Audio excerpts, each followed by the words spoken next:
반갑습니다. 송주준입니다. 이번에 굉장히 좀 중요한 사건 한 가지가 있었죠. 바로 미국에 대선이 있었는데요. 영상을 보시는 분들 가운데에서도 어떤 분들은 트럼프를 지지하고 어떤 분들은 바이든을 또 지지를 할 것입니다. 어떤 분들은 우리나라 일도 아닌데 뭐하러 미국의 대선에 대해서 관심을 가져야 되냐 이렇게 반문하실 수도 있습니다만 글쎄요, 제 생각은 좀 다릅니다. 미국은 대한민국의 가장 중요한 동맹국가이죠. 그런 동맹국가의 대통령을 결정하는 일인데 어떻게 대한민국이 관심을 안 가질 수가 있겠습니까? 우리는 우리 것만 잘하면 돼, 미국 대선에 대해서는 관심을 안 가져도 돼 라고 얘기하는 거는 대한민국에 살면서 대한민국 정치에 관심을 안 가져도 돼 라고 얘기하는 거와 별반 다르지 않다라고 생각합니다. 실제로 수많은 분들이 미국 대선에 촉각을 곤두세우고 결과를 지켜보셨죠. 그 과정 속에서도 굉장히 좀 재미난 일들이 많았습니다. 여론조사나 지지율 이런 것들이 바이든에게 유리하게 나오다 보니까 어떤 분들은 예전부터 계속해가지고 바이든이 압승할 것이다 라고 예측하기도 했었는데 막상 초반에 같은 경우는 트럼프가 우세하게 나가는 듯한 그런 모양새가 보였죠. 그래서 또 그런 분들이 득달같이 달려들어가지고 너가 감히 바이든이 당선된다라고 얘기했냐 라고 막 공격하기도 하고, 그리고 또 나중에 시간이 좀 지나고 나니까 다시 또 상황이 역전이 되니까 또 반대로 바이든이 될 거라고 얘기했던 분들은 저 특바들, 저 무식한 특바들 또 이렇게 또 공격을 하고 있습니다. 제가 보기에는 양쪽 중에 맞은 사람이 없는 것 같아요. 그렇지 않습니까? 바이든이 당선이 될 거다 라고 얘기했던 사람들도 바이든이 압승을 할 것이다 라고 얘기했는데 전혀 그렇지 않았죠. 저는 그래서 이번에 대선을 보면서 어느 쪽을 우리가 지지하든지 간에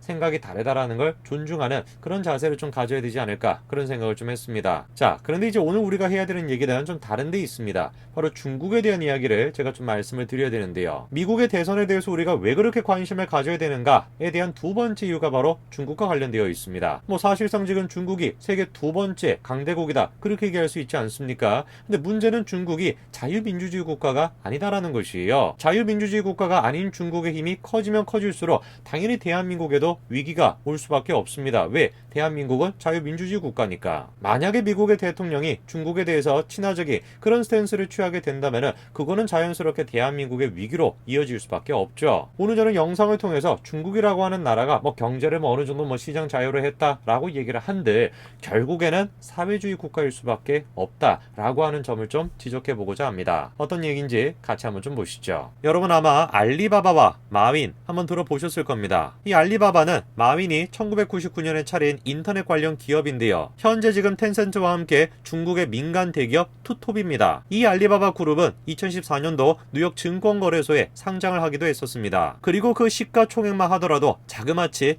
796조 가까이나 될 정도로 어마어마한 지금 그룹으로 성장해 있죠. 저때 당시만 하더라도 제가 주식에 대해서 별로 관심이 없었을 텐데 알리바바 이런 식의 지금 회사가 상장을 했다라고 하는데 어마어마하게 기업 가치가 높아져가지고 주식 투자한 사람이 떼돈을 벌었다 그런 얘기를 제가 들었던 기억이 납니다. 그리고 난 다음에 제가 알리바바라는 그룹에 대해서는 별로 관심을 안 갖고 그렇게 살아갔는데 최근 들어가지고 주가 흐름이 조금 묘하다라고 하는 얘기가 나와요. 자, 보십시오. 알리바바 그룹에 대한 지금 주가를 지금 쭉 보여주고 있는데 큰 무리 없이 계속해가지고 지금 이렇게 성장을 하고 있었습니다. 그런데 11월 2일 저때쯤 해가지고 갑자기 급락을 한 저 부분이 이제 보이죠. 실제로 지금 보니까 알리바바의 시가총액의 90조 원이 지금 증발했다라고 하는데, 그래가지고 시가총액이 86조 원가량이 증발을 해버린 것이고 알리바바 주식의 4.2%를 보유하고 있는 마인의 개인 재산도 30억 달러 정도나 줄었다라고 합니다. 이게 지금 30억 달러, 760억 달러 이렇게 얘기가 나와버리니까 이게 감이 좀 잘 안 잡힙니다. 한 1억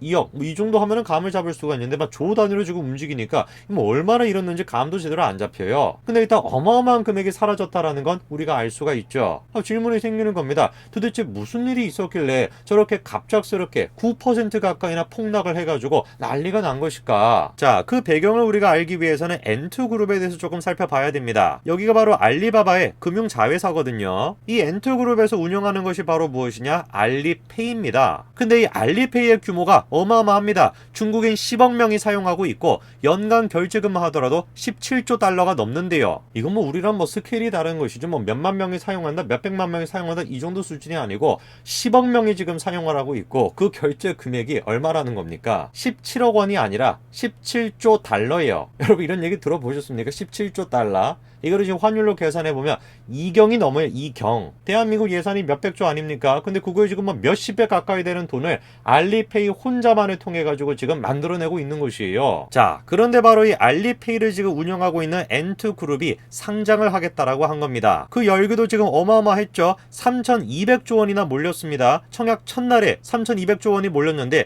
영국의 GDP와 비슷한 수준이래요. 홍콩에서는 5명 중에 1명이 청약 신청을 했대요. 그 알리페이를 운영하고 있는 N2그룹이 저런 식으로 상장을 하겠다라고 하니까 사람들이 막 몰려든 거 아니겠습니까? 이거 가능성이 있겠다. 이거 반드시 성공을 하겠다라고 생각하니까 마구잡이로 몰린 것이죠. 그 알리페이를 사용하는 사람들이나 아니면 사용하는 금액이 크다라고 하는 것도 장점이지만 또 다른 장점이 있습니다. 중국에는 지금 별다른 그런 식의 지금 결제 수단이 없어요. 미국에는 페이팔이 있지만 중국이나 아니면 홍콩에서는 결제 분야 기업이 별로 없다라는 거죠. 실제로 지금 기업도 어떻습니까? 9월까지 영업이익이 전년 동기 대비 42.6%나 증가하기도 했습니다. 그 한마디로 얘기해서 미래 비전이 굉장히 좋은 겁니다. 기반도 지금 탄탄하고 인프라도 지금 다 갖춰져 있는 것이고 전망까지 좋으니까 돈이 안 몰릴 수가 없죠. 그리고 또 이 N2그룹이라고 하는 것이 알리페이만 하는 것이 아닙니다. N2그룹은 아까 전에 말씀을 드린 것처럼 금융자회사거든요. 그래서 알리페이라고 하는 결제 수단뿐만이 아니라 대출, 보험, 외환, 증권 여러 가지를 지금 다 하고 있는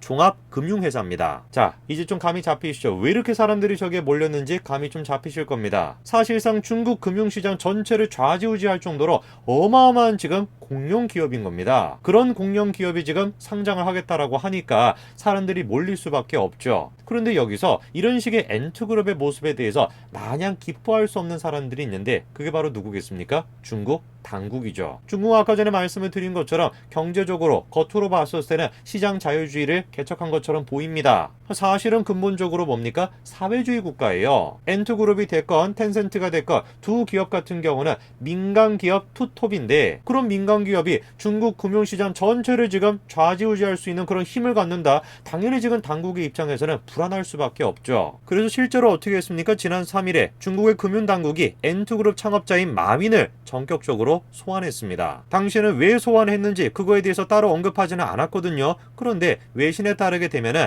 마윈의 와이탄금융 서밋 연설이 화근이 됐을 것이다. 이런 얘기가 지금 나옵니다. 도대체 마윈 창업자가 어떤 이야기를 했길래 그게 지금 화근이 됐다라고 평가를 하는 것일까요? 그 내용을 우리가 한번 좀 살펴봐야 되겠습니다. 놀랍게도 지금 마윈이 뭐라고 비판했다라는 겁니까? 중국 은행들이 여전히 전당포 사고방식으로 운영되고 있다. 전당포처럼 담보와 보증을 요구한다. 이렇게 비판한 겁니다. 규제와 관리는 서로 다른 사안이다라면서 중국 금융이 강력한 규제만 있지 관리 능력이 결핍되어 있다. 이렇게 얘기한 거죠. 대놓고 지금 중국의 금융당국을 비판한 거 아니겠습니까? 뭐 규제와 관리는 다른 사업이다. 이렇게 뭐 점잖게 얘기를 했지만 사실상 지금 얘기하고 싶은 게 뭐겠습니까? 중국의 금융당국이 관리를 하고 있다. 감시를 하고 있다. 그거를 지금 얘기하는 거 아닙니까? 정상적인 국가였다라고 한다면은 대한민국이 됐건 뭐 문재인 때문에 지금 위기긴 하지만 대한민국이 됐건 미국이 됐건 정상적인 자유민주주의 국가라고 한다면 기업가가 저런 얘기 한다라는 거 문제가 되겠습니까? 전혀 문제가 되지도 않아요. 사실상 기사거리도 안 되는 거 아니겠습니까? 근데 중국이다 보니까 저게 문제가 될 수 있는 거죠. 결국에 그래가지고 중국이 어떤 결정을 내린 겁니까? N2그룹의 상장을 무기한 연기시켜버린 겁니다. 저렇게 지금 N2그룹의 상장이 무기한 연장이 됐다라고 하는 발표가 나오니까 그래서 아까 전에 저렇게 알리바바 그룹의 주가도 8점 몇 %가 폭락이 됐던 것이죠. 그리고 그렇게 됨에 따라서 마윈의 개인 자산도 3조 원 가까이가 증발이 된 겁니다.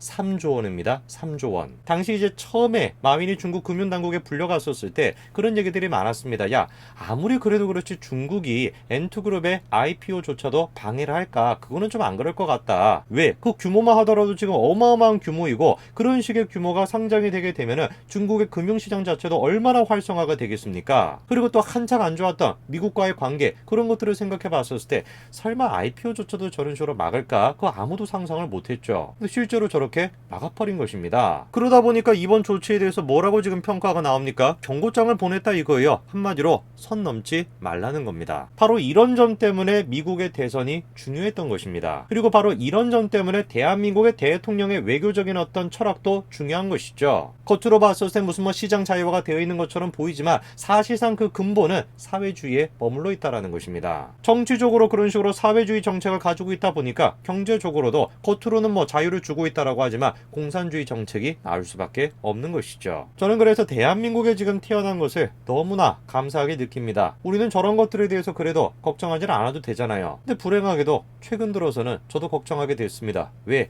문재인이라고 하는 사람 때문에, 그리고 더불어민주당이라고 하는 저 여당 때문에. 현재 지금 대한민국이 차근차근 어느 길로 가고 있습니까? 저 지금 모습으로 걸어가고 있습니다. 제가 봤을 땐 뭐지? 아는 것 같아요. 참으로 걱정이 되는 것이 사실입니다. 대한민국의 대통령이 문재인인데 미국조차 저런 식으로 가게 되는 건 아닐까? 참으로 걱정이 됩니다. 미국을 위해서 제가 할 수 있는 것은 현실적으로 기도밖에 없는 것 같습니다. 미국을 위해서, 앞으로도 대한민국을 위해서 저는 그저 기도하겠습니다.